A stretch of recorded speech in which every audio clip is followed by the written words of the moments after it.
வணக்கம் வருண் டாக்ஸ் நேயர்களே. திரைப்படத்துறையில பாத்தீங்கன்னா உச்சத்துல இருக்கவங்களே எப்பவுமே பாத்தீங்கன்னா ஒரு டேர்ம் அழைக்கிறது சூப்பர் ஸ்டார் அப்படின்னு சொல்லுவாங்க. உச்ச நட்சத்திரத்தை எப்பவுமே சூப்பர் ஸ்டார் சொல்லுவாங்க. நடிப்புல நீங்க பெயர் போனவர்களா இருக்கலாம், கலையை நீங்க கரைச்சு குடிச்சிருந்தாலும் கமர்ஷியலி தொழில் ரீதியா அந்த சினிமா துறையில யார் உச்சத்துல இருக்க நட்சத்திரமோ அவங்கதான் சூப்பர் ஸ்டார். சோ நம்ம தமிழ் சினிமா பொறுத்த வரைக்கும் பாத்தீங்கன்னா சூப்பர் ஸ்டார், அதாவது ரஜினிகாந்த் தான் சூப்பர் ஸ்டார் அப்படிங்கிற மாதிரி பேர் வந்தாலும் பட் அந்த இடத்துல இருக்கவங்க நம்ம சூப்பர் ஸ்டார் அப்படின்னு சொல்லுவோம். அந்த வகையில தியாகராஜ பாகவதர், அப்புறம் எம்ஜிஆர், அப்புறம் எல்லாருமே ஏத்துக்கக்கூடிய தியாகராஜ பாகவதர், எம்ஜிஆர் மாதிரி எழுதக்கூடிய ரஜினிகாந்த், அதற்கப்புறம் அந்த வழியில இன்னைக்கு தமிழ் சினிமால சூப்பர் ஸ்டாரா இருக்கிறது. இப்ப அரசியலுக்கு போயிருந்தாலும் இன்னும் கரண்ட்ல ஒரு படம் வர வேண்டிய இருக்கு அப்படிங்கறதுனால தமிழ் சினிமாவின் சூப்பர் ஸ்டார் விஜய் அவர்கள். அவரை நான் வெறும் சூப்பர் ஸ்டாரா மட்டும் பார்க்கல, தமிழ் சினிமாவின் லாஸ்ட் சூப்பர் ஸ்டார் அப்படின்றது என்னுடைய ஏதோ ஒரு ஹம்பிள் ஒப்பீனியன். அதுல சில புரிதல்களோட நான் சொல்றேன். பட் எனக்கு கூட இன்னொருத்தர் வந்திருக்காரு, அவரும் ஒத்துப்பாருன்னு நினைக்கிறேன். என்னோட அதிகமாவே ஒத்துப்பாரு. ஏன்னா நான் ஒரு விஜய் ஃபேன் பாயா இருக்கலாம், பட் விஜய் வெறியன் அப்படின்னு அழைக்கப்படுற பிரியகுமார் அவர்களை மீண்டும் வரவேற்கலாம். வணக்கம். வணக்கம். அப்படிலாம் சொல்லாதீங்க. ஏன் போன வீடியோல ஏதோ ஒரு நல்ல விஷயத்த பேசலாம்னு சொல்லி கூப்பிட்டீங்க, பாத்தீங்கல்ல கமெண்ட்ல. வன்மத்தை கொட்டுறவங்க எல்லாம் வச்சு பாத்துட்டு நம்ம கண்டென்ட் பண்ண முடியாதுங்க. வாய்க்கு வந்தது ஏதாவது சொல்லிட்டு போயிட்டே இருப்பாங்க. அவன் காசு வாங்கிட்டு படம் நல்லா இருக்கு நல்லா இல்லைன்னு சொல்லிட்டு நம்ம மனசுல இருந்தானே பேசுறாங்க. எவன் என்ன சொன்னாலும் பயப்படாம நம்மளுக்கு மனசு தோன்றது பேசலாம். ஆக்டர் விஜய்க்கு நான் பெரிய fan. Actor Vijay super, very clear, very clear, you are very clear about it. அதனால தாங்க உங்களை கூப்பிட்டு வச்சு பேசிட்டு இல்லன்னா தாவேகாவில் இருந்து பிரியகுமார் வந்திருக்காருன்னு சொல்லிட்டு போவோம். இல்ல தாவேகால இல்ல, நீங்க தாவேகா அனுதாபியும் இல்ல, நீங்க விஜய் அப்படிங்கிற நடிகருக்கு நடக்கக்கூடிய அநியாயங்கள் மட்டும் இல்லாம அவரு விஷயங்களை நீங்க தான் ரசிச்சிருந்தீங்கன்னா ஒரு ஃபேனா நீங்க. கண்டிப்பா கண்டிப்பா நிறைய இருக்குங்க. அவ்வளோலாம் இல்ல, நான் இல்ல, நான் இப்ப என் மனசுல இருந்து ஏதாச்சும் தோன்றதா எதுவும் நான் ப்ரிப்பேர் பண்ணிட்டு வரல. நான் என்ன பேசினாலுமே பண்ணி பேசக்கூடாது. ஆமா, நான் என்ன பேசினாலுமே இத பார்க்கக்கூடிய நண்பர்கள், குறிப்பா அவங்க 90s கிட்ஸா இருந்தாங்கன்னா பெரும்பாலானவங்க கனெக்ட் பண்ணிப்பாங்க, ரிலேட் பண்ணிப்பாங்க. ஏய் என் வீட்லயும் இது நடந்திருக்கியா, ஏய் என் ஊர்லயும் இது நடந்திருக்கியான்ற மாதிரி. அவ்வளோ அதனாலதான் லாஸ்ட் சூப்பர் ஸ்டார்ன்ற ஒரு டேர்ம் நீங்க சொல்லும்போது எனக்கு மறுக்க தோணல. So when I ask you the first question, நம்ம தலைப்புல இருந்தே கேக்குறேன், ஏன் விஜய் ஏன் ஒரு லாஸ்ட் சூப்பர் ஸ்டார் நான் நம்புறேன்றது மேபி நான் அப்புறம் சொல்றேன். பட் நீங்க ஏன் அதை பிலீவ் பண்றீங்க? பிரதர் இப்படி சொல்றாமே, அழகிய தமிழ் மகன்ல இருந்து கிட்டத்தட்ட துப்பாக்கி வரைக்குமே விஜய்க்கு பயங்கரமான டவுன் ஃபால். ஒரு பேட் டைம், ஒரு 4 years மேல பாத்தீங்கன்னா 6 படமோ 7 படமோ பேக் டு பேக் அவருக்கு அவர் நினைச்ச மாதிரி அமையல. ஃபெயிலியர்ல சுமார் அந்த ரேஞ்சில இருக்கு. ஆனா அந்த மாதிரியான அந்த ஃபேஸ் ஆஃப் டைம்ல, அந்த பீரியட் ஆஃப் டைம்லயும் அந்த வொர்ஸ்ட் படம், சுத்தமா ஒர்க் அவுட்டே ஆகாத படம்னு சொல்லப்பட்ட படத்துலயும் பாத்தீங்கன்னா ஒரு படத்துல இருந்து ஒரு 1000 புது ஃபேன்ஸ், ஒரு 5000 புது ஃபேன்ஸ், 10000 புது ஃபேன்ஸ் சொல்லி வந்துட்டே இருப்பாங்க. அது ஏதோ ஒரு காரணத்துக்காகவா இருக்கும்.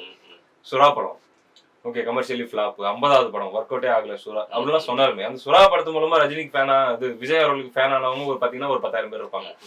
அவனுக்கு ஒரு சாங் பிடிச்சிருக்கலாம், இல்ல ஏதாச்சும் அவர் போட்ட ஸ்டெப்பு பிடிச்சிருக்கலாம், சண்டை ஏதோ ஒண்ணு பிடிச்சி வந்திருப்பான். இப்படிதான் விஜய் அவர்களுக்கு ஏன் இப்படி ஒரு பெரிய ஒரு கேங் ஒண்ணு உருவாச்சு, ஒரு ஃபேன் பேஸ் அப்படின்னா வெறும் சக்சஸ் ஆன படங்கள் மூலமாக மட்டும், ஒர்க் அவுட் ஆன கமர்ஷியலா ஒர்க் அவுட் ஆன படங்கள் மூலமாக மட்டும் விஜய்க்கு ஃபேன் பேஸ் கிரியேட் ஆகல. ஃபிளாப்பான படங்கள்ல இருந்தும் பயங்கரமான ஃபேன் பேஸ் கிரியேட்டர். இதுதான் விஷயம். இந்த மேஜிக் யாருக்கு நடக்கும்? இதுக்கு முன்னாடி ரஜினிக்கு நடந்திருக்கலாம். இப்ப ரஜினி படங்கள்லாம் நம்ம பார்ப்போம், டிவி எல்லாம் பார்ப்போம் இல்லையா.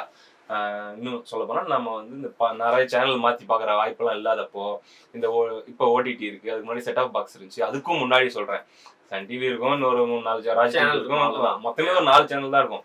அந்த ஞாயிற்றுக்கிழமை அல்லது இந்த சனிக்கிழமை என்ன படம் போட போறான் 6 மணிக்குன்ற ஒரு எக்ஸைட்மெண்ட் ஒன்று இருக்கும்.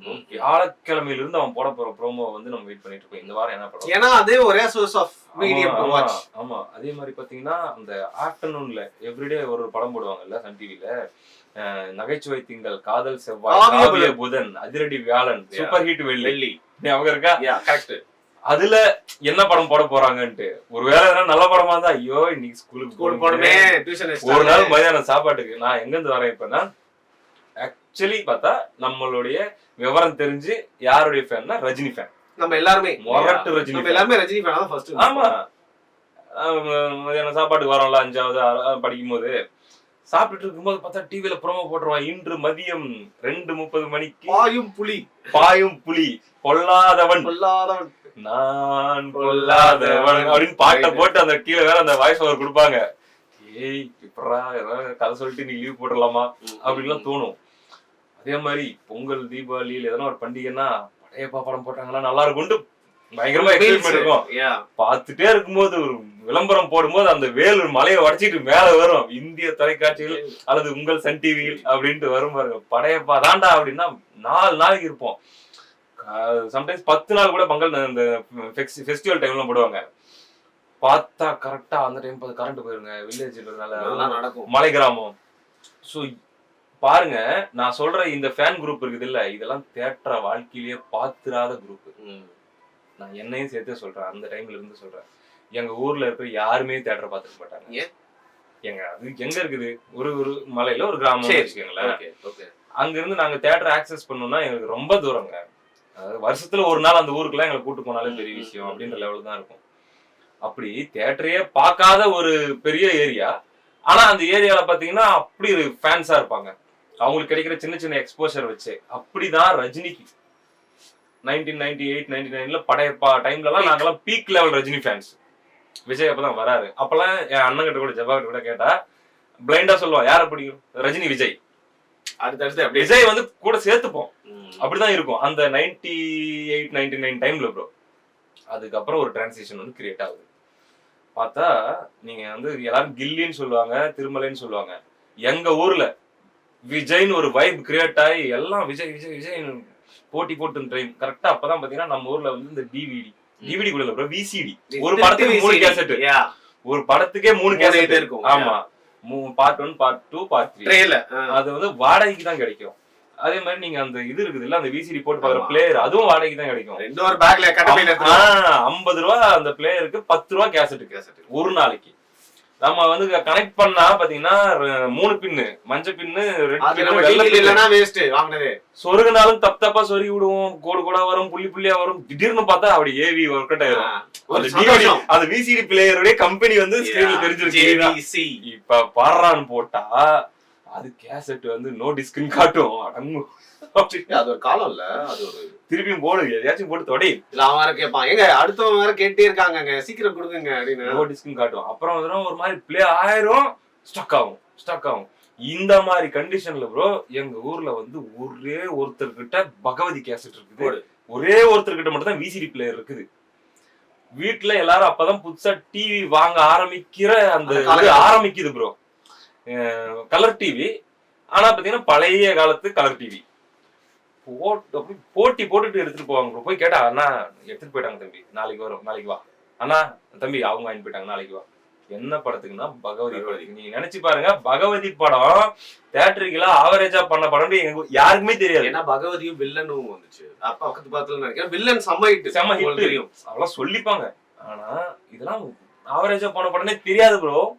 எங்க ஊர்ல எல்லாருமே பசங்க, நான் சொல்றது நம்ம வயசு பசங்க அல்லது எங்களுக்கு அண்ணன் மாதிரி இருக்கிற பசங்க, அந்த அந்த கேங்லாம் இருக்கும்ல, அது ஒரு ஃபீவர் மாதிரி ஆயிடுச்சு ப்ரோ. வடிவேலு காமெடி, அதுக்கப்புறம் வந்து அந்த பாட்டு தம்பி சென்டிமெண்ட், அந்த ஆக்ஷனு, அதுல வந்து ஒரு பாட்டுலாம் வரும், அச்சமில்லை மனமே. அதெல்லாம் நாங்களாம் அது பயங்கரமான பிளாக் பஸ்டர் தான் நினைச்சிட்டு இருக்கோம். பகவதி படத்துல இருந்து விஜய் ஃபேன் அங்கதான் ப்ரோ ஸ்டார்டிங் பாயிண்ட். நான் பத்ரி. அப்படியா? எங்களுக்கு வந்து அங்க இருந்து தான் ஸ்டார்டிங் பாயிண்ட். பயங்கரமா ஊரே பத்திக்கிச்சு ப்ரோ விஜய் ஃபேன். நான் சொல்றது ஊர்னா நம்ம படிக்கிறோம்னா நம்ம ஊர்ல இருந்து இந்த பக்கம் ஒரு 30 கிராமம் இருக்கும், இந்த பக்கம் 30 கிராமம் இருக்கும். எல்லாரும் சேர்ந்து ஒரு ஹைஸ்கூல்ல தான் படிப்போம். அது எல்லா இடத்துலயும் அந்த வைப் அப்படியே ஸ்டார்ட் ஆகும். அது ஒரு எவ்வளவுமே தியேட்டருக்கு போனவங்க கிடையாது அங்க இருக்கிறவங்க. இந்த சீடியில பார்த்தது பார்க்காம பக்கத்துல இருக்கிறவங்க வந்து சொல்றது, சின்ன சின்ன போட்டோ கிட்ட ஏதாச்சும் கிடைக்கிறது, இதுல இருந்து அவன் ஃபேனா இருப்பான். போஸ்டர் எல்லாம் ஃபேன் ப்ரோ. நீங்க நல்லா யோசிச்சு பாத்தீங்கன்னா பகவதி படம் ஒரு ரஜினி ஃபார்முலா படம். அண்ணன் தம்பி அந்த கஷ்டப்படுற வந்து ஒரு டானா வந்து இன்னசென்ஸ் ஹீரோயின் வந்து போயிடுச்சு, அப்புறம் மூஞ்சில சுருக்கமாயிருச்சு அந்த மாதிரி. ஆமா, ஹீரோயின் வந்து கொஞ்சம் தெளிவா இருப்பாங்க, இவர் கொஞ்சம் இன்னசென்ட்டா இருப்பாரு. பழைய பகவதியை தான் பிடிச்சிருக்கு. எல்லாமே இருக்கிற ஒரு படம், வடிவேல் காமெடி. ஆனா எங்களுக்கு அந்த படம் இப்பதான் இங்கெல்லாம் கொஞ்சம் விவரம் வந்ததுக்கு அப்புறம் தான் நமக்கு அந்த படம்ல ஓ சுமாரா தான் போச்சா அப்படின்னு சொல்லி நம்ம கேள்விப்படுறோம். ஆனா உங்க உலகத்தை பொறுத்த வரைக்கும் அது பயங்கரமான படம். அது அந்த அறிவு அந்த வயசுக்கு இங்க இருந்து ஸ்டார்ட் ஆக ஆரம்பிச்சது. ரஜினி படங்களுடைய எண்ணிக்கை குறையுது. பாபா, அதுக்கப்புறம் ஒரு பெரிய பிரேக். படையப்பாக்கு அப்புறம் பெரிய பிரேக் பாபா, பாபாக்கு அப்புறம் பெரிய பிரேக் சந்திரமுகி. இந்த டைம்ல எல்லாமே இந்த கன்வர்ஷன் நடந்துருச்சு. அப்ப ரஜினி பிடிக்கும். ஆனா ரஜினி விஜய் வந்து எங்களுக்கு எனி டைம் கனெக்டிவிட்டி, நம்மளுக்கு கனெக்டாவே நம்ம இருப்போம், அவரோட வைப்ல இருப்போம். அண்ணா இது பண்ணிட்டாரு. அப்பதான் பாத்தீங்கன்னா இந்த கில்லி திருமலை ஃபீவர் ஆரம்பிக்குது ப்ரோ. ஏங்க அப்ப நீங்க விஜய் ஃபேன்னா நீங்க இதையும் சொல்லி ஆகணும். நீங்க அந்த ஒரு பெரிய ஃபிளாப்னு சொல்லிட்டு துப்பாக்கி சொன்னீங்கல்ல, கில்லி அந்த திருமலை இருக்குல்ல, திருமலைக்கு முன்னாடி இருக்கு விஜய்க்கு ஒரு ரொம்ப பெரிய பேட் டைம். புதிய கீதை அங்கேயும் ஒரு பெரிய டவுன் ஐயோ பெரிய டவுன்ஃபால் அது. நீங்க பகவதி கூட வந்து பாத்தீங்கன்னா சுமாரா ஓட மட்டும் இல்லாம புதிய கீதை இன்னொரு உதயான ஒரு படம் வர வேண்டியது வரல. அந்த மாதிரி இருக்கிற டைம்ல எல்லாருமே வந்து அஜித் வந்து நல்லா அப்போ அவரோட கிராஃப் ஃப்ளோல துப்பாக்கி ஃபிளாப் பண்ணிட்டீங்க கமெண்ட் போட்டுருவாங்க. அதனால எங்க துப்பாக்கி ஃபிளாப்னு சொன்னீங்க. ஃப்ளோல சொன்னீங்க. இல்ல துப்பாக்கி நீங்க அதுக்கு முன்னாடி வரைக்கும் கம்பேக் இருக்குல்ல, துப்பாக்கி கம்பேக் முன்னாடி விஜய்க்கு ஒரு பெரிய சர்க்கிள் இருந்துச்சு. அதுக்கப்புறம் ஒரு கம்பேக் கொடுத்தது தான் திருமலை. இந்த ஒரு மாதிரி இது பண்ணி இந்த மீசை இந்த தாடி எல்லாம் போய்கிறது. அது வரைக்கும் கட்ட மீசை தான் வச்சிருப்பாரு. கொஞ்சம் பிடிக்காது அந்த ஃபேஸ். தமிழன், ஷாஜகான் அதெல்லாம் வந்து ஒரு மாதிரி கியூட்டான படமா இருந்தாலும் கொஞ்சம் ஃபெயிலியர் வந்துட்டு திருப்பியும் வந்த படம் தான் திருமலை. திருமலை வந்து விஜய் வந்து அடுத்த ரஜினி லெவலுக்கு கொண்டு போயிருச்சு. சூப்பரா ப்ரோ. இப்ப பாருங்க, இப்ப இன்னொரு விஷயம் சொல்றேன். இந்த லாஸ்ட் சூப்பர் ஸ்டார் நீங்க சொன்னதுக்கு நான் இன்னொரு ஒரு எக்ஸாம்பிள் சொல்றேன். இப்பயும் நாங்க வந்து தியேட்டரே பார்த்தது இல்ல. இப்ப கில்லி டைம், 7th ஸ்டாண்டர்ட், இந்த தூள் படம் இதெல்லாம் வந்துட்டு இருந்த டைம்ங்க. அன்னை காளிகாம்பால்னு ஒரு யானை வச்சு ஒரு சாமி படம் கலக்குறான் தமிழ்நாட்டை கலக்குறான் அந்த பாட்டுல அதெல்லாம் கூட எக்ஸை இந்த சீடி கிடைக்குமா அப்படி இருக்கிற காலகட்டம். அப்ப பாத்தீங்கன்னா கில்லி வந்துருச்சு. சும்மா சொல்லக்கூடாது ப்ரோ. நம்ம வீட்டுல அப்ப அந்த டைம்ல ஓனா சிடி பிளேயர் வாங்கினோம். கேசட்டை காசு கொடுத்து எங்கேயோ போய் ஒசூர்லயே எங்கேயோ போனவங்க வாங்கி வந்து குடுத்துட்டாங்க. ஓனா வாங்கி குடுத்துட்டாங்க ப்ரோ. தியேட்டர்ல எத்தனை நாள் ஓடிச்சிடலன்னு தெரியாது. நம்ம வீட்டுல ஒரு நாளைக்கு குறைஞ்சது 3 டைம் ஓடும் கில்லி. குறைஞ்சது நான் சொல்றது ஓடினே இருக்கும். ரிப்பீட் வேல்யூ கில்லி பாட்டுக்கு ஓடிட்டே இருக்கும். எங்க வீட்டுல யாரு பாப்பாங்க, யாரு வேணா பாப்பாங்க, வரவங்க பாத்துட்டே இருப்பாங்க. ஓடிட்டே இருக்கும். கில்லி தான் ஓடிட்டு இருக்குங்க. ஏன் அந்த த்ரிஷாவுடைய இன்ட்ரோ சாங் கூட அது ஓடிட்டு இருக்கும். ஒரு நாளைக்கு 10 தடவை ஓடும் நம்ம வீட்டுல. ஓகேவா? நம்ம வீட்டுல இருக்கிற பிள்ளைங்க, அத்தை பிள்ளைங்க உட்காந்து பார்ப்பாங்க. ரைட்டா? எங்களுக்கு அதெல்லாம் பிடிக்காது. எங்களுக்கு அர்ஜுனர் வில்லுதான் அந்த பாட்டு வந்து அவங்களுக்கு பிடிக்கும். அது அப்படிலாம் இருக்கும். ஓகேவா? சரி, இப்படி இருக்கக்கூடிய சிச்சுவேஷன்ல பாருங்க, நான் உங்களுக்கு ஒரு எக்ஸாம்பிள், பெர்ஃபெக்டான எக்ஸாம்பிள் சொல்றேன். விஜய்னா ஒரு ஈர்ப்பு, காரணமே இல்லாத ஈர்ப்பு. எங்க பாட்டி ஒருத்தங்க இப்ப மறைஞ்சிட்டாங்க. 92 வயசு வரைக்கும் இருந்தாங்க. சொந்த பாட்டி, பாட்டி அப்பாவோட அவங்க வாழ்க்கையில வந்து சினிமா மட்டும் இல்ல, டிவி கூட பார்த்தது இல்லை. அதுக்கு முன்னாடி அவங்களுக்கு எதுவுமே தெரியாது. அவங்களுக்கு வந்து சில நேம்ஸ் மட்டும் அவங்க கேள்விப்பட்டிருக்காங்க அவங்க வாழ்க்கையில. பொதுவா எம்ஜிஆர் தெரியாது. அவங்க கேள்விப்பட்டது அது லேட்டர், அவங்களுடைய 60-70 வயசுக்கு அப்புறம் அவங்க கேள்விப்பட்ட பேர் வந்து ஜெயலலிதான்ற பேர் தான். ஜெயலலிதான்னு ஏதோ போறவங்க வரவங்க அந்த காட்டுல வேலை செய்யறவங்க பேசிக்கிறத ஜெயலலிதான்ற பேர் மட்டும் தெரியும். அப்போ அவங்க வந்து என்ன பண்ணுவாங்கன்னா, எங்க அப்பா அம்மா நாங்க கோட்ரஸ்ல ஒரு குடியிருந்தோம். ஒரு சின்ன ஒரு வில்லேஜ்ல இருக்கிற ஒரு கோட்ரஸ். எங்களுக்கு தோட்டம் இருக்கிறது ஒரு 3 கிலோமீட்டர் தள்ளி. அங்கதான் தாத்தா பாட்டி இருக்காங்க. எப்பயாச்சும் எங்க பார்க்க எங்க வீட்டுக்கு வருவாங்க பாட்டி. அவங்க வந்து என்ன தெரியும் கேட்பாங்க, ஜெயலலிதாவை காட்டுறா. ஏன்னா அவங்களுக்கு அந்த பேர் தெரியும். இன்ஃபேக்ட் பாத்தீங்கன்னா ஈவில் ஃபோர்ஸ் மாதிரி தான் எங்க ஊர்ல வந்து பில்ட் பண்ணப்பட்ட 96 டைம்ல. ஓகேவா? ஜெயலலிதாவை காட்டுன்னு சொல்லி கேட்பாங்க. அப்பதான் ஜெயா டிவில வந்த புதுசு. அப்ப அது ஜெயா டிவி போட்டா எப்படி ஜெயலலிதா காட்டிடுவாங்க. ஐயா பாரு அதுதான் ஜெயலலிதா அப்படின்னா கிட்ட டிவி கிட்ட போய் இப்படி பாப்பாங்க. இதுவா அப்படின்னுபாங்க. இப்ப இந்த பாட்டி பாத்தீங்கன்னா ஒரு நீண்ட காலம் நாங்கெல்லாம் ஒன்னா இருக்கிற மாதிரி ஒரு சுச்சுவேஷன் அமையுது. அடுத்த 1 வருஷம் 2 வருஷத்துல நம்ம தான் கில்லி ஓடிட்டு இருக்கிற டைம். இப்ப வீட்டுல திரும்பவே மாட்டாங்க. டிவி எல்லாம் அவங்களுக்கு ஒரு மேட்டரும் கிடையாது. அவங்களுக்கு கண்டுக்க மாட்டாங்க. அதாவது நம்ம இன்னைக்கு போன்னாலே அலறிடுவோம். ஓகேவா? டிவி நம்மளுக்கு பெரிய விஷயம். இவங்களுக்கு டிவில ஒரு மேட்டரே இல்ல. யூசுவலா இப்படிதான் இருப்பாங்க பொதுவா, என்ன ஓடினாலும் டிவில. ஆனா ஒரு நாள் கில்லி ஓடிட்டு இருக்குது, அப்படியே வந்து நின்னாங்க. நின்னு அப்படியே பாக்குறாங்க. உண்மையை சொல்றேன், அந்த சினிமா லாங்குவேஜ்லாம் அவங்களுக்கு புரியாது. நம்ம நேட்டிவிட்டி லாங்குவேஜ் ஒண்ணு இருக்குது இல்ல, ஊர்ல நம்ம பேசுற வீரப்பம் பேசுற வீடியோ பாத்துருக்கீங்களா? அதுல ஒரு யூஸ் பண்ணுற ஸ்லாங், ஒரு பொருளுக்கு ஒரு வெக்காபுலரி யூஸ் பண்ணல. எக்ஸாக்டா அந்த ஸ்லாங்ல பேசினா மட்டும் தான் அவங்களுக்கு புரியும். நம்ம இப்ப பேசிட்டு இருக்கிறோம்ல, இப்படி பேசினா கூட அவங்களுக்கு பாதி தான் புரியும், பாதி புரியாது. அந்த நம்ம காட்டுனா நம்ம காட்டு லாங்குவேஜ்ல பேசினா தான் அவங்களுக்கு புரியும். Northern delta slang. ஆமா. இப்ப போயிட்டு அவங்க கில்லி படம் பாக்குறாங்கன்னா அவங்களுக்கு பாதி புரிஞ்சாலே பெரிய விஷயம்.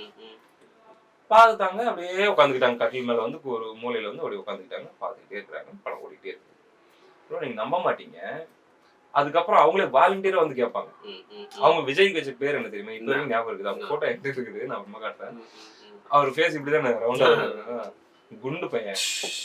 ஏன் அவன் அந்த குண்டம் படம் போடுறா, நிறைய பேர் ட்ரோலா கூட நினைக்கலாம், கண்டிப்பா இல்ல, ட்ரோல் கிடையாது. கியூட்டா ஆமா ஆமா இல்ல விஜய் பாத்து அவர் லூசா தான் வேற ஏதோ ஒரு நடிகர் இல்ல bro, பாத்து படத்துல ஒரு லூசா தான ஷர்ட் போட்டுருப்பாரு, ஃபேஸ் ரவுண்ட் ஃபேஸ் இல்ல, அவங்க புரிஞ்சது இருக்கு. ஓகேவா. அந்த பையன் நல்ல பையன்டா டேய், அவங்க அப்படிதான் bro சொல்லுவாங்க, வந்தாடா நல்ல பையனா இருக்கிறாங்க. அங்கதான் அந்த பக்கத்து வீட்டு பையன் ஆமா, அந்த ஈர்ப்பு. எந்த எதை புரிஞ்சுக்கிட்டு அவங்க இப்படி சொல்றாங்க, எதுக்காக சொல்றாங்கன்னே புரியாது ப்ரோ. வந்தாடா நல்ல பையன் அப்படிம்பாங்க. ஆனா இப்ப ரஜினி இருக்காருல்ல ப்ரோ, அவர் வந்து அந்த ஆரம்ப காலகட்டங்கள்ல இருந்தே அப்புறம் பாத்தீங்கன்னா இப்ப வந்து காட் லைக் இது போயிடுச்சு. ஆரம்ப காலத்துல ஒரு டிஃபரெண்டான அவனை பார்த்து இதுவாகும். அந்த பக்கத்து வீட்டு பையன் இது இருக்காரு, இவர் பார்த்தா ஒரு பக்கத்து வீட்டு பையன் அந்த ஒரு இதுல வந்துட்டாரு இவரு. கடைசி வரைக்கும் விஜய் தான் அவர் பேருன்னு என் பாட்டில தெரியாது, அவங்க இறக்கும்போது கூட அவங்களுக்கு தெரியாது. நான் சொல்றது எதுவே புரியாம விஜய பார்த்தா மட்டும் இருக்கு. கிருஷ்ணா வந்தா கோமதர் அவர்கா அப்படிம்பாங்க, அவங்க என்ன நடிக்கிறாங்க, அங்க என்ன கதை வருதுன்னு கூட அவங்களுக்கு புரியாது. விஜய் வந்தா பிடிக்கும். இந்த மேஜிக் யாரால இனிமே கிரியேட் பண்ண முடியும்னு இல்ல, அது ஏன்னு நினைக்கிறீங்க நீங்க? எது தெரியல ப்ரோ, உண்மையிலே தெரியல. சரி, ஏன் இப்ப குழந்தைங்க எல்லாம் ஆடுது விஜய் பார்த்தா? தெரியல, எனக்கு தெரிஞ்சு ரிலேட்டபிலிட்டின்னு நினைக்கிறேன். என்னமோ இருக்கு, அதான் பயங்கரமான இந்த ஹிருத்திக் ரோஷன் மாதிரியான ஒரு இது, God like figure, Greek God look சொல்றாங்களே, யஷ் மாதிரி, அதெல்லாம் தெரியாது. ஆனா எந்த மொழியும் புரியலனாலும் எந்த இதுமே இல்லனாலும் அவங்கள பார்த்தா பிடிக்கும்ன்ற மாதிரியான ஒரு தோற்றம் கொண்டு, குறிப்பா அந்த கெட்டப் இதெல்லாம் வந்ததுக்கு அப்புறம் தான் அந்த லைக் திருமல கில்லி, அதுக்கு அப்புறம் தான் அது இன்னும் அதிகமானதுன்னு நினைக்கிறேன். ஓகேவா, அதுக்கு முன்னாடி கூட அவர் ஏதோ ஒண்ணு பண்ணுவார்ல, லிப்ஸ்ல ஏதோ ஒண்ணு பண்ணுவார்ல, அதெல்லாம் கூட ஒரு சிலருக்கு பிடிச்சிருக்கலாம். இப்படி எல்லாம் உருவான ஃபேன் பேஸ். அப்ப பாருங்க ஊர்ல ஃபுல்லா கில்லி ஃபீவர். பசங்க நாங்க அப்பெல்லாம் எங்களுக்கு என்ன ப்ரோ, புளிய மரத்துல ஏறி விளையாடுறது, இந்த மாதிரி கில்லி இயற்கை சம்பந்தப்பட்ட விளையாட்டு, கோலி விளையாடுறது, இந்த மாதிரி. அப்பதான் கிரிக்கெட் எல்லாம் கொஞ்சம் ஆரம்பிக்குது எங்க ஊர்ல எல்லாம். இந்த 2003 வேர்ல்டு கப் டைம் நம்ம போய் தோத்துருவோம். டிடி நேஷனல் ஆஸ்திரேலியா அவங்க 359 அடிப்பாங்க, நம்ம 120 இன்னும் ஞாபகம் இருக்கு அதெல்லாம். Heartbreak. ஆமா, இந்த சீசன் தான் ஆல்மோஸ்ட் சேம் அப்படி இருக்கிற மாதிரியான சீசன் ப்ரோ. கிரிக்கெட் கில்லி, கிரிக்கெட் கில்லி, இது மட்டும் தான் பசங்களுக்குள்ள பேச்சு. டேமுக்கு குளிக்கிறதுக்கு போனாலும் சரி, டேம்ல போய் விழுந்து 2 மணி நேரத்துக்கு உருண்டுட்டு இருப்போம். இல்ல கிரிக்கெட் ஆட போனாலும் சரி, கிரிக்கெட்னா என்ன, ஓன் பேட் தான். பால் மட்டும் அந்த பெப்சி பால் 5 ரூபாய்க்கு வாங்கிப்போம், இல்ல ஸ்டெம்பர் பால் 8 ரூபா. அப்போ ஏன்னா பக்கத்துல பெண்ணாயிரத்துக்கு போனா வாங்கிட்டு வந்து கொடுப்பாங்க. இந்த மத்த பால்லாம் தெரியாது. இதுலயும் இதுதான். அப்படியே மதுரை அடுத்து எல்லாம் மதுரை வருது. மதுரை பார்த்தா பசங்க அந்த டிஷர்ட்டுக்கு அந்த பனியன் ப்ரோ, பச்சை பனியன், இதுங்க மிலிட்டரி பனியன், கட் பனியன், அத போட்டுக்குவாங்க ப்ரோ. அப்ப கலர் கர்ச்சீஃப் தொடையில கட்டுறது, அத போட்டுக்கிட்டு பாத்தீங்கன்னா எங்களோட கொஞ்சம் பெரிய பசங்க, அவங்களெல்லாம் பார்த்தா எங்களுக்கு அப்படின்ற மாதிரி இருக்கும் எங்களுக்கு. அவங்கலாம் 9th 10th 11th ஸ்டேஜ்ல இருக்கிறவங்க, நாங்கெல்லாம் 7th 8th ஸ்டேஜ்ல இருக்கிறவங்க. அவங்களுக்கு தான் அதெல்லாம் கிடைக்கும், ஃப்ரீடம் இருக்கிறதுனால கொஞ்சம் கெத்து காட்டுவாங்க. அப்படி இருந்தது. நாங்கெல்லாம் வந்து பாத்தீங்கன்னா அந்த 1 ரூபாய் பாட்டு புக்கு சாணி பேப்பர்ல விக்குமே, அது கிடைச்சிருச்சு ப்ரோ. மதுரை படத்துக்கு மனப்பாடம். பள்ளிக்கூடத்துல 7th ஸ்டாண்டர்ட் படிக்கும் போது புதுசா வர டீச்சரு இல்ல வந்து ஃப்ரீ பீரியட் இல்ல அவருக்கு அன்னைக்கு கான்டென்ட் இல்லன்னா நமக்கு இப்பெல்லாம் தெரியாது இல்ல. இப்பதான் வாத்தியாருக்கு அன்னைக்கு கான்டென்ட் இல்ல போல இருக்குதுன்னு இப்ப தெரியுது. அப்ப நல்ல வாத்தியார் இவரு தான்டான்னு அது மட்டும் தான் தோணும் பாட நேரத்துல.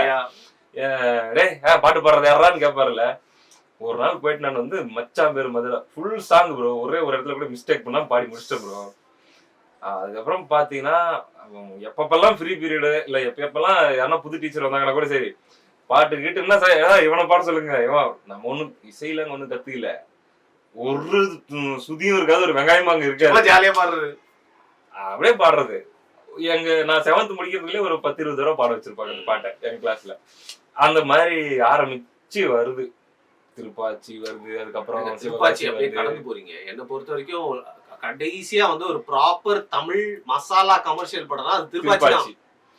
அது வந்து அந்த டிவிடியில பாத்தீங்கன்னா இதெல்லாம் கூட நாங்க வாங்கி பார்த்த சிடியில கொஞ்சம் கஷ்டப்பட்டு எடுத்துருப்பாங்க பழகுது. அந்த பேரு டைட்டில் கார்டு எல்லாம் வராது. Theatre print brother 3 villain brother, love, தங்கச்சி சென்டிமெண்ட், சாமி பாட்டு, லவ் பாட்டு, ஓப்பனிங்ல எந்த ஊரு நான் எந்த ஊரு, ரஜினியோட டச் எல்லாம் இருக்கும் ப்ரோ. அப்படி இருக்கும். Sivagiri proper commercial movie.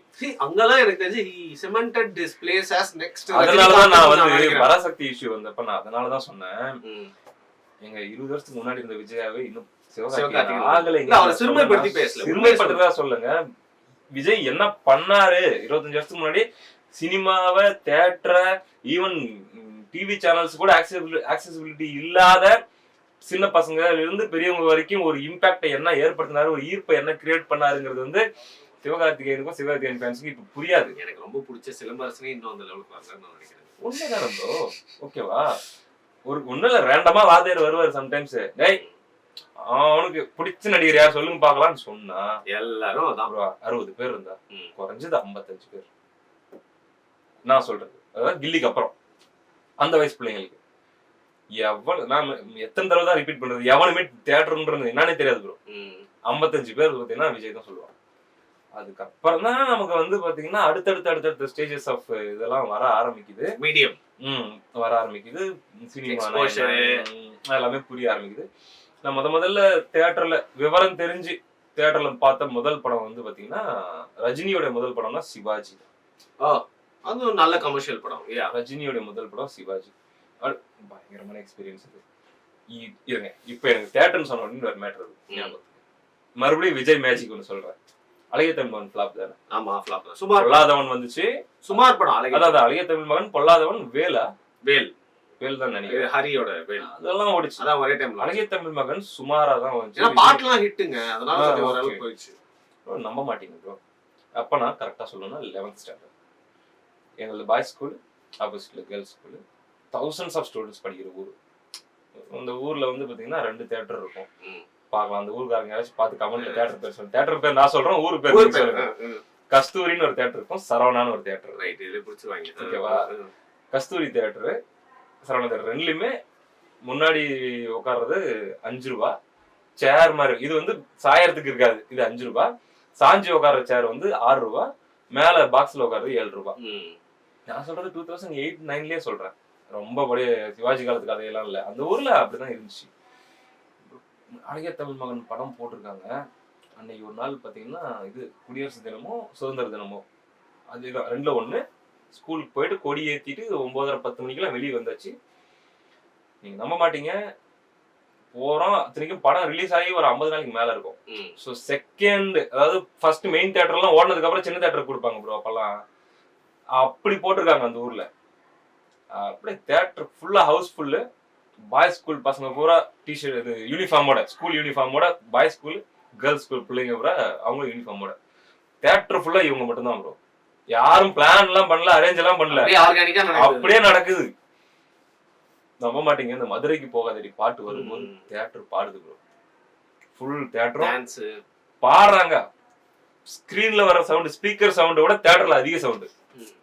இதெல்லாமே நாங்க வந்து எக்ஸ்பீரியன்ஸ் பண்ண விஷயம். நீங்க சொல்றீங்கல்ல தியேட்டரே பார்த்தல ஒரு எனக்கு தெரிஞ்சு விஜயோட படத்தை ஃபுல்லா பார்த்து ஃபேன் அவங்களோட அவரோட பாட்டை வந்து பார்த்து ஃபேன் ஆனது ரொம்ப அதிகம் இல்ல? ஆமா, ஏதோ ஒண்ணு சொன்ன, ஏதோ ஒரு ஃபிளாப் மூவியால கூட ஆனா பாட்டு நல்லா இருக்கும். படம்னா பாட்டு நல்லா இருக்கும்னு ஒண்ணு இருக்கும். அதனால நீங்க சொல்ற மாதிரி அது ஃபிளாப் ஆனாலும் வந்து பாட்டு மூலியமா நிறைய கன்சிஸ்டன்சி அவர் மிஸ் பண்ணதே இல்ல. வேட்டைக்காரன் டிவில திருப்பி போடுவாங்க. அது புலி உருமுது இப்படி போவோம். ரைட் விடுங்க. சோ இந்த ஒரு என்ன சொல்லுவாங்க இங்கிலீஷ்ல, எனக்கு சரியா சொல்லப்படுது, பினாமினாவா என்ன சொல்லுவாங்க.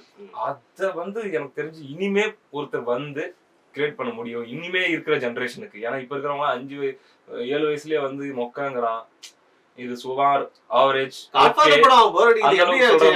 அப்படின்ற அளவுக்கு எல்லாம் ஏதோ இருக்காங்க. அதனாலதான் சொல்றேன், அந்த இமேஜை இனி ஒருத்தரால பிடிக்க முடியாது.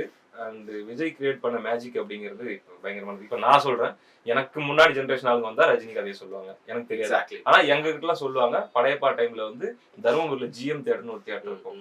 படையப்பா ரிலீஸ் ஆனப்ப எமர்ஜென்சி எக்ஸிட் கேட் எல்லாம் வந்து திறந்துட்டாங்களாம். ஹேண்டில் பண்ண முடியல அவ்வளோ. ஆமா ஆமா ஆமா. என்ன பார்த்தா படையப்பா தான் ப்ரோ ரஜினியோட பிக்கெஸ்ட் கமர்ஷியல் மூவி. அது நிறைய பேர் சிவாஜினாங்க, சிவாஜி இல்ல படையப்பாங்க. என்னங்க அது கிராமத்துல இருக்கவங்க சிட்டில இருக்கவங்க எல்லாருமே எல்லா வயசு வித்தியாசமா ரிலேட் பண்ணிக்க முடியும் படையப்பா தான். சோ அது சொல்லுவாங்க. நாங்க பார்த்தது இல்ல, அதை கேட்டிருக்கோம். தியேட்டரிக்கலா அப்படி ஒரு இதை எக்ஸ்பீரியன்ஸ் பண்ணது விஜய். சரி, இப்போ இன்னொன்னு சொல்றேன். நீங்க போஸ்டர் ஒரு மேட்டர் சொல்றீங்களா, செம்ம மேட்டர். இப்போ எல்லாருமே ஃபேனை கவரணும்னா பஞ்சு டயலாக் டான்ஸ் மட்டும் இல்லாம பசங்களுக்கு சொல்றேன், பெண்களுக்கு எப்படின்னு தெரியல. அவங்க அண்ணா மாதிரி பார்த்தாங்களா இல்ல பாய் அது தெரியாது, அது அவங்களுக்கு தான் தெரியும். சொல்லவும் மாட்டாங்க. நான் என்ன பிலீவ் பண்றேன்னா, அதை நீங்க ரிலேட் பண்ணிக்க சொல்லுங்க. நமக்கு பிடிச்ச ஹீரோ வந்து அவரோட ட்ரெஸ்ஸிங், அவர் போடுற சட்டை பேண்ட் அவர் எப்படி கேரி பண்ணிக்கிறாரு, அந்த ட்ரெஸ் போய் தேடி நம்ம பிடிச்சி வாங்கி அதை எனக்கு தெரிஞ்சு விஜய் நிறைய ஃபேன்ஸ் வந்து அவரோட ட்ரெஸ்ஸிங் மூலியமாவும் நினைக்கிறேன். போக்கிரி வந்தப்ப 7-8 கயிறு கட்டிக்கிட்டு, போக்கிரி இல்ல சிவகாசி, பச்சை கயிறு சிவப்பு கயிறு கிடைக்கிற கரும்புதெல்லாம் சுத்தி இப்படி இவ்வளவு பெருசு கட்டி அந்த முடிச்சு போட்டு விட்டது இவ்வளவு பெருசு தெரியணும். சட்டைக்குள்ள சட்டை போக்கிரி. ஸ்கூலுக்கு போனா அடிதான். நான் சாக்கு இருக்குல்ல, சாக்க வந்து இங்க வச்சு எடுப்பேன். அப்படியா? இந்த கலர் கலரா கயிறு கட்டிட்டு போயிட்டு ஸ்கூல்ல அடி வாங்கினது. அது நல்ல ட்ரெஸ்ஸிங் பண்ணுவார்ல. ஒரு பாயிண்ட் ஆஃப் டைம்ல அவரோட ட்ரெஸ்ஸிங் வந்து எல்லாமே பெஞ்ச்மார்க்காவே ஆரம்பிச்சிருச்சு. சோ இந்த மாதிரி விஷயம் அது ரொம்ப பிடிக்கும். தாண்டி வந்து அப்பெல்லாம் கிரிஞ்சுனா என்னன்னு தெரியும், இல்ல வந்து லேக்னா என்ன தெரியும், எதுவுமே தெரியாதுங்க.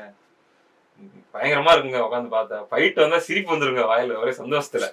ட்ரோலுக்கு இல்ல, அடிக்க ஆரம்பிச்சாலே இங்க நமக்கு ஒரு சந்தோஷம், சிரிப்பு, சிரிக்க ஆரம்பிச்சிருவோம். அப்படிதான் இருந்துச்சு. டாக்ஸிக்கான விஷயத்துக்குள்ள கொண்டு போறேன்னு நினைக்காதீங்க. இது வந்து நிறைய அதன் மூலியமா வெளில வந்து டாக்ஸிசிட்டியா இருக்கலாம். பட் நம்மளோட கல்ச்சர்ல ஒரு பார்ட்டா ஆயிட்டது அப்படிங்கிறது இந்த விஜய் அஜித் ரைவல்ரி, அந்த சண்டை. இப்ப எப்படி நாங்க ஃபுட்பால் ஃபேன்ஸ்க்குலாம் வந்து மெஸ்ஸி ரொனால்டோ சண்டை போடாம எவனும் இருந்திருக்கவே மாட்டோம். அந்த மாதிரி வந்து விஜய் அஜித்ன்றது. சரி, இவங்க ரெண்டு பேரோட இது வந்து பாத்தீங்கன்னா எப்படி இருக்குன்னா, ஒரு பாயிண்ட் ஆஃப் டைம்ல வந்து அஜித் தாண்டா அடுத்த சூப்பர் ஸ்டார்ன்ற மாதிரியான ஒரு 3 ஹிட் கொடுத்துருப்பாரு. விஜய் படம் ஃபிளாப் ஆகும். அப்புறம் பாத்தீங்கன்னா விஜய்க்கு ஒரு 3 படம் ஹிட் ஆகும். அப்ப அஜித்க்கு வந்து டவுன்ல இருப்பாரு. இவங்க ரெண்டு பேருமே இன்னைக்கு ஒரு கேள்விப்பட்டது எந்த அளவுக்கு உண்மையில, அஜித்க்கு வந்து ஜஸ்ட் பிகாஸ் விஜய் வந்து இண்டஸ்ட்ரி விட்டு போறாருன்றதுனால அஜித்தோடைய டிமாண்ட் ஃபார் இது வந்து கொஞ்சம் குறைஞ்சிருச்சுன்ற மாதிரி சொல்றாங்க. எந்த அளவுக்கு உண்மைன்னு தெரியல. இவங்க ரெண்டு பேரோட அந்த போட்டி தான் வந்து பாத்தீங்கன்னா இருந்த வரைக்கும் அந்த சமயம் இருந்துச்சு. அதை நீங்க எந்த அளவுக்கு ஒத்துப்பீங்க நீங்க? சரி, யாரும் கோச்சிக்க மாட்டாங்கன்னு நான் சொல்றேன். பெரும்பாலும் விஜய் வச்சு தமிழ்நாடு வச்சதுனால அஜித் ஃபேன்ஸ் யாரும் உள்ள வந்திருக்கிறது வாய்ப்பு இல்லை. அந்த சொல்றேன், சில பேர் வருவாங்க, அந்த தைரியத்தில் சொல்றேன். அஜித் இல்லாம விஜய் இப்ப இருக்கிற இடத்துல தான் இருந்திருப்பாரு. ஓகே, விஜய் இல்லாம அஜித் இப்ப இருக்கிற இடத்துல இருந்திருப்பாரான்னு இருந்திருப்பாரு.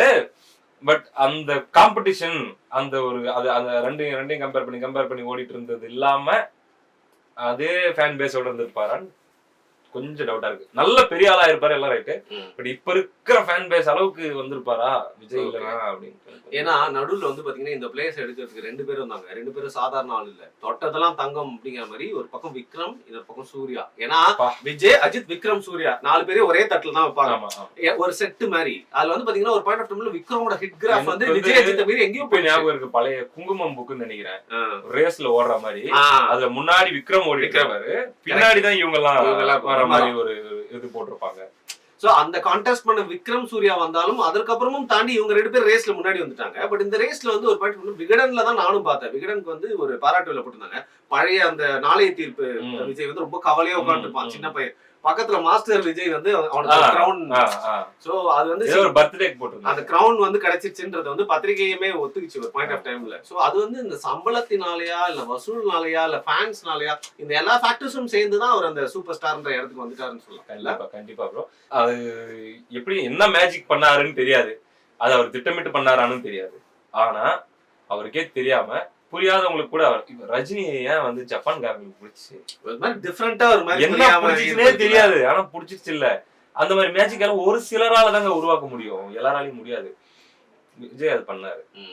சோ மறுபடியும் யாரால அதை பண்ண முடியும்? இப்போ வரைக்கும் கண்ணு கெட்டின தூரம் வரை அப்படி யாரும் இருக்கிற மாதிரி தெரியல. அந்த இனிமே வர ஜெனரேஷன் எல்லாம் அந்த மாதிரி ஆக்கி பைத்தியமா, ஆக்சுவலி இந்த கல்ட்னு சொல்லுவாங்க, அதெல்லாம் உருவாக்க முடியுமா இன்னொருத்தரால? இனிமே வந்து மேஜிக்ங்க உருவாக்க முடியாது, உருவாகணுங்க. அது உருவாகணும். இவங்க சொல்றாங்கல்ல ஃபேக் பிஆர் வச்சுக்கிட்டு பண்றாங்க, ப்ரொமோட் பண்றாங்க, அது பண்றாங்க, இது பண்றாங்க. மேபி இருக்கலாம், இவ்வளவுலாம் பண்ணிட முடியாது.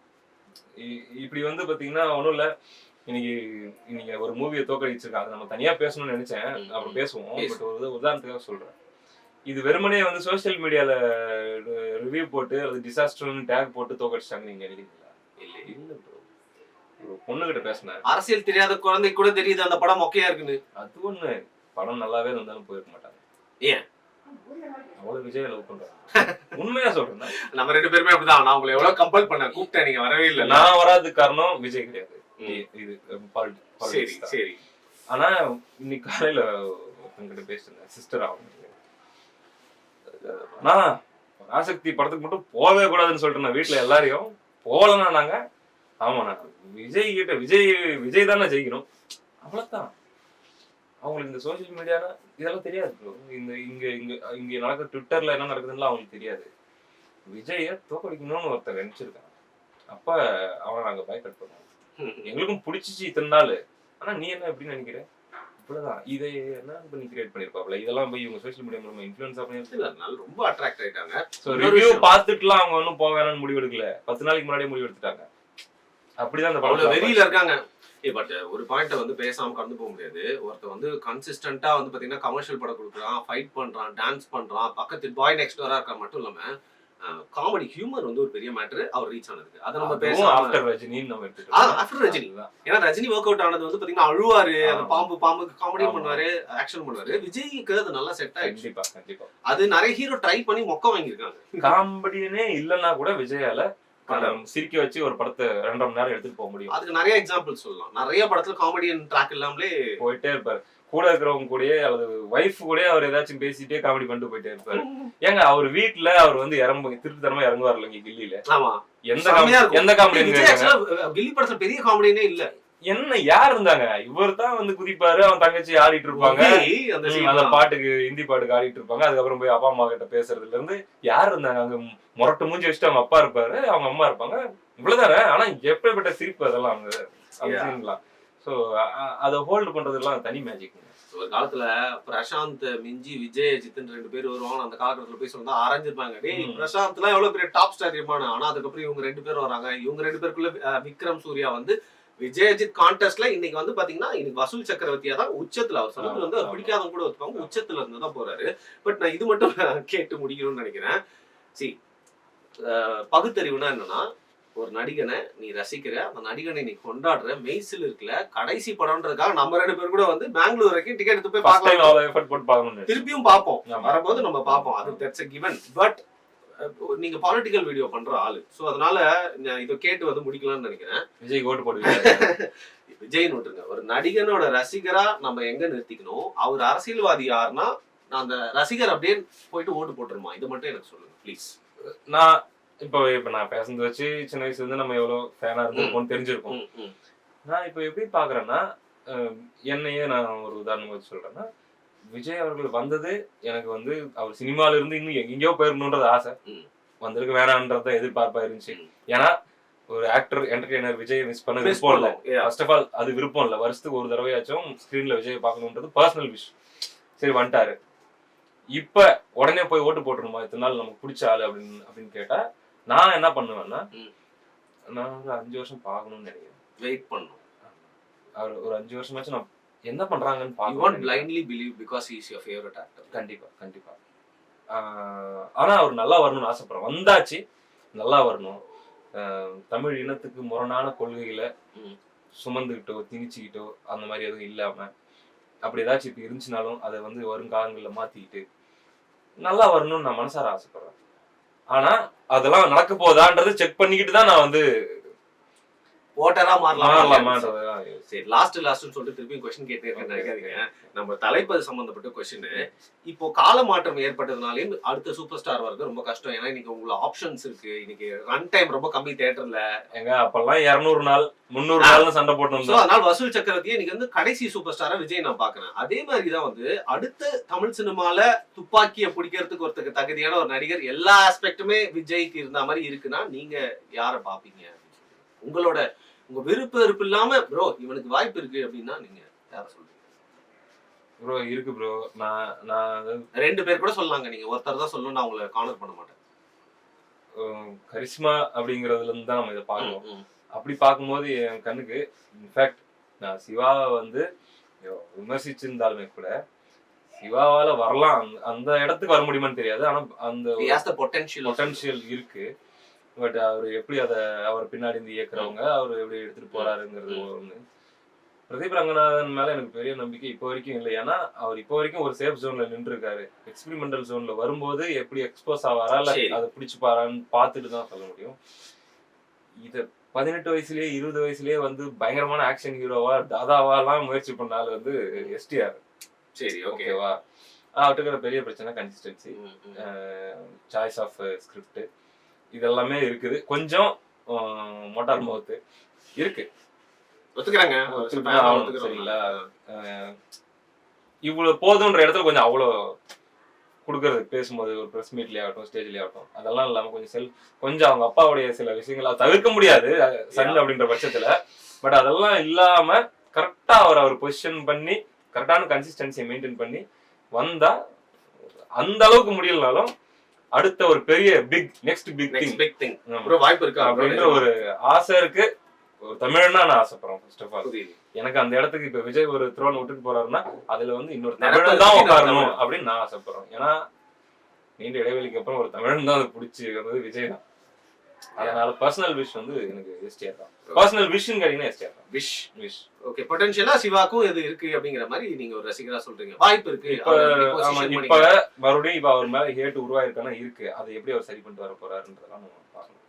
என்னடா ஒரு விஷயத்துக்கு வந்து இவ்வளவு சீரியஸா டிஸ்கஸ் பண்ணிருக்காங்களேன்னா, தமிழ்நாட்டுல பிரிக்கவே முடியாதது அரசியலும் சினிமாவும். அதுல சினிமா நம்மளுக்கு ஒரு ரசிகரா நமக்கு ரொம்ப பிடிச்ச விஷயத்துல நம்ம வாழ்க்கையில 24 மணி நேரமும் யூஸ்ஃபுல்லா பேசிட்டுக்கிறோம். ஏங்க ஒரு 1/2 மணி நேரம் இப்படி எதனா பேசினாதான் என்னங்க ஜாலியா இருக்கு. எனக்கு ஜாலியா இருந்ததுப்பா. அவ்வளவுதான். Heart to heart conversation. And நீங்க வந்து பாத்தீங்கன்னா அந்த இதெல்லாம் எனக்கு எங்க ப்ரோ கிடைக்கும். இப்ப நான் பள்ளிக்கூடம் படிக்கும் போது, நான் 6வது படிக்கும் போதுன்ற கதையெல்லாம் எவன் கேட்பான்? உங்களை மாதிரி யாராச்சும் உட்கார வச்சு கேட்கும் போது சொன்னதான் உண்டு. ஸ்ரீகுமார், நான் ஓப்பனா சொல்றேன், நீங்க வெறும் விஜய் கண்ணியா இருந்தா விஜய்க்காக நான் தீக்குழி பெண்ணாலும் கூட்டு வந்து குறைச்சிக்க மாட்டேன். நீங்க தினமும் அரசியல் சார்ந்த காணொலிகள் பண்ணக்கூடியவர். இன்னைக்கு விஜய் அரசியலுக்கு வந்ததுக்கு அப்புறமும் ஒரு ரசிகரா அவர் ரசிக்கக்கூடியவர். எங்க எதை பிரிச்சு பார்க்கணுன்ற ஒரு அன்னப்பறவை மாதிரி உங்களோட பார்வை இருக்குன்றனால உங்களுக்குள்ள இருக்க ஃபேன் பாய் மொமெண்ட்டை வெளில கொண்டு வந்து நானும் கொஞ்சம் ரிலேட்டபிளா நிறைய விஷயங்கள் கேட்டு தெரிஞ்சுக்கிட்டேன். Thank you so much. ஏன்னா இது ஒரு ட்ரிபியூட் வீடியோ தான் நான் வந்து பாக்குறேன். இது கடைசி படமோ இல்லையோ, அரசியலுக்கு வரப்போறாருன்னா நாளைக்கு நம்மள வந்து விமர்சிக்கிற சூழ்நிலை ஏற்படலாம் தொடர்ந்து. அப்படி இருக்க ஒரு ஆக்டரையே நம்ம கொண்டாடாம விடணும். நம்மளோட மெமரிஸ் சைல்ட்ஹுட் வந்து ஹாப்பி ஆக்கணும் வரல. அதனால இந்த ட்ரிபியூட் வீடியோ நான் பண்ணணும்னு நினைச்சேன். Thank you so much for your time. Thank you bro.